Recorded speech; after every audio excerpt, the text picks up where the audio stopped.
Assalamualaikum warahmatullahi wabarakatuh. Sebelumnya terima kasih kepada Ibu Lulu Musfirah MAK selaku dosen pengauditan 2 yang telah memberikan waktunya kepada kelompok kami untuk melakukan presentasi pada hari ini. Dan juga terima kasih teman-teman semua buat pemateri yang sudah hadir pada hari ini. Perkenalkan, nama saya Rizka Jana Fauziah dengan NIM 212105030031 selaku moderator dan pemateri. Tentunya saya tidak sendiri, saya didampingi oleh 3 rekan saya. Yang pertama ada Muhammad Ainurido dengan NIM 211050300045. Yang kedua ada Mbak Nur Hidayanti dengan NIM 2121050015.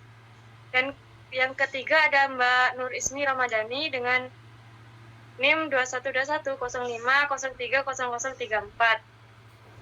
Baik, untuk mempersingkat waktu, buat penyampaian materi yang pertama akan disampaikan oleh Mas Rido. Saya persilahkan.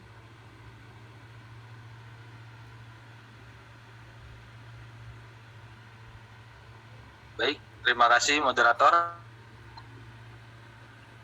Di sini saya akan menjelaskan tentang sifat dan contoh subsequent event.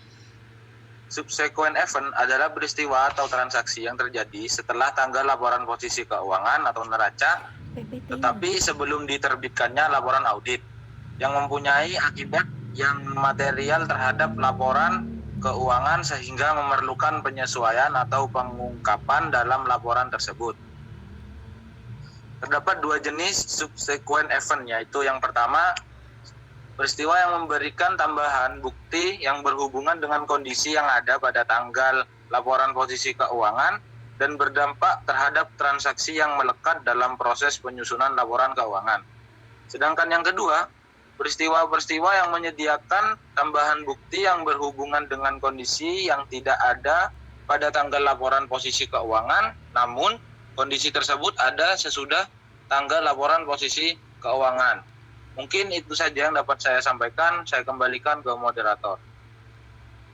Baik, terima kasih buat Mas Rido untuk penyampaian materinya.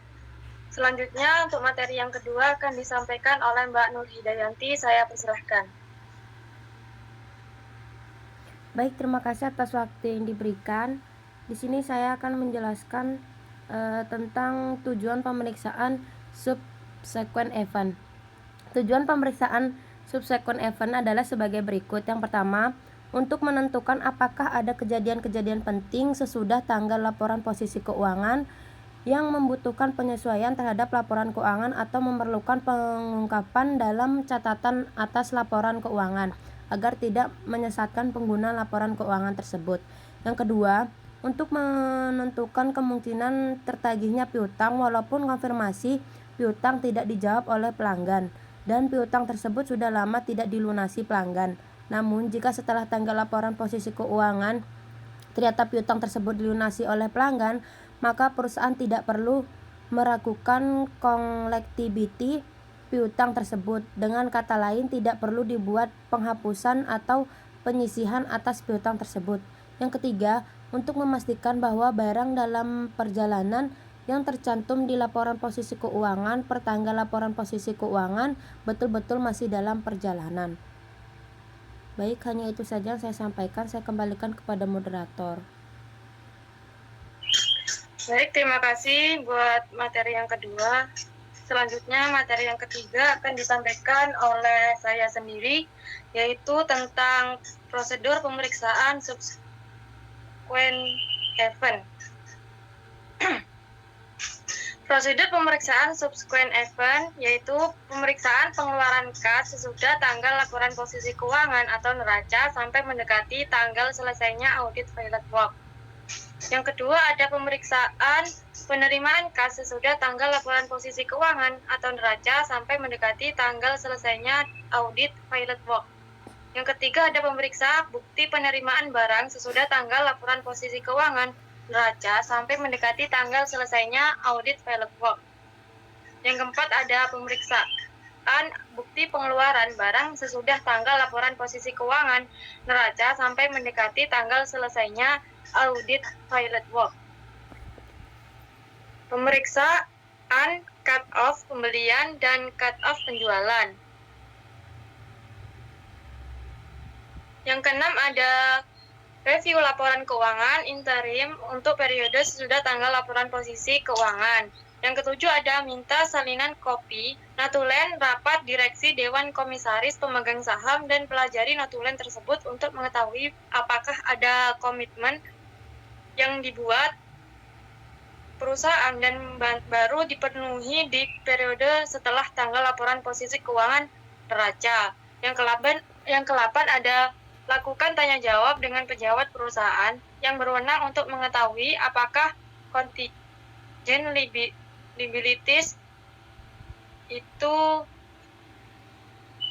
Yang ke-9 ada kirim konfirmasi ke penasihat hukum perusahaan untuk mengetahui apakah perusahaan mempunyai masalah hukum di pengadilan, misalnya karena ada tuntutan dari pihak ketiga, dan bagaimana pendapat penasihat hukum mengenai status perkara di pengadilan tersebut.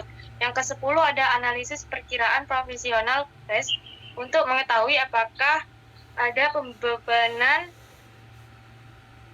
fair dari penasihat hukum perusahaan yang menyangkut perkara di pengadilan. Yang ke-11 ada dapatkan surat pernyataan langganan atau client representation letter. Baik, itu saja materi yang saya sampaikan. Selanjutnya materi yang terakhir akan disampaikan oleh Mbak Ismi. Saya persilahkan. Baik, terima kasih moderator. Selanjutnya saya akan menjelaskan mengenai penyelesaian pemeriksaan akuntan. Ada beberapa prosedur yang harus dilakukan akuntan publik sebelum membuat draft audit report. Yang pertama, periksa kecukupan presentation dan disclosures. Yang kedua, review ada tidaknya contingent liabilitas dan commitments. Yang ketiga, review subsequent events. Yang keempat, lakukan final analytical review. Yang kelima, evaluasi going concern perusahaan. Dan yang keenam yaitu evaluasi kecukupan bukti audit yang dikumpulkan dengan mengisi audit checklist. Untuk yang pertama, periksa kecukupan presentation dan disclosures. Ada tabel, ada 4 audit objektif untuk presentations dan disclosures. Audit objektif, occurrence and right and obligation disclose, kejadian-kejadian dan transaksi-transaksi yang terjadi dan berkaitan dengan entitas. Yang kedua, ada completeness, apakah semua pengungkapan yang seharusnya ada dalam laporan keuangan telah dimasukkan. Yang ketiga ada classification dan understandability, apakah informasi keuangan telah disajikan dan dijelaskan secara tepat dan pengungkapan diekspresikan secara jelas. Dan yang keempat yaitu accuracy and valuation, informasi keuangan dan lainnya sudah diungkapkan secara wajar pada jumlah yang tepat. Untuk contoh substantif prosedursnya, review kontrak-kontrak pinjaman untuk mengetahui apakah piutang usaha dijadikan jaminan. Yang kedua, gunakan disclosure checklist untuk menentukan apakah laporan keuangan telah mencakup seluruh pengungkapan yang diharuskan oleh standar akuntansi. Yang ketiga, review laporan keuangan untuk menentukan apakah aset telah diklasifikasi secara tepat antara aset lancar dan tidak lancar. Baca penjelasan dalam footnote. Dan yang keempat yaitu reconcile jumlah yang termasuk dalam footnotes utang jangka panjang dengan informasi yang terdapat dalam kertas kerja utang jangka panjang. Selanjutnya tentang review ada tidaknya contingent liability dan commitments. Ada 3 kondisi yang harus dipenuhi untuk adanya contingent liability, yaitu yang pertama, adanya potensi pembayaran di masa yang akan datang kepada pihak ketiga atau adanya impairment aset yang diakibatkan oleh kondisi yang ada saat ini. Yang kedua, adanya ketidakpastian tentang jumlah pembayaran masa datang atau impairment dari aset. Dan yang ketiga yaitu outcome tergantung pada kejadian-kejadian di masa datang. Selanjutnya yang ketiga yaitu ada review commitment. Auditor harus menanyakan kepada manajemen tentang ada atau tidaknya sales commitment dan purchase commitment yang mungkin bisa merugikan perusahaan. Selanjutnya, lakukan final analytical review. Standar audit mengharuskan auditor untuk melakukan analytical review di bagian akhir proses audit. Biasanya dilakukan oleh manajer dan partner audit yang berpengalaman dan wawasannya lebih luas untuk mengetahui apakah dalam draft final dari laporan keuangan yang sudah diaudit masih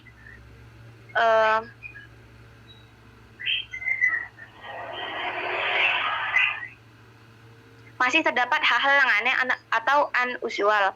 Selanjutnya, evaluasi going concern perusahaan.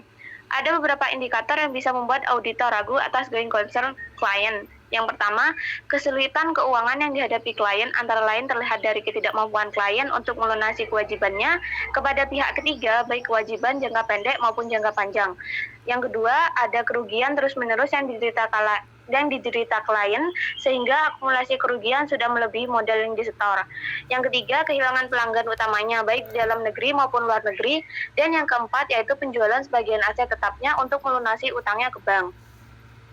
Mungkin cukup sekian yang dapat saya sampaikan. Saya kembalikan kepada moderator. Baik, terima kasih buat menyampaikan materi yang terakhir. Udah selesai. Buat penanya, silahkan bertanya di kolom komentar. Sekian dari materi yang disampaikan oleh kelompok kami. Kurang lebihnya mohon maaf. Wassalamualaikum warahmatullahi wabarakatuh.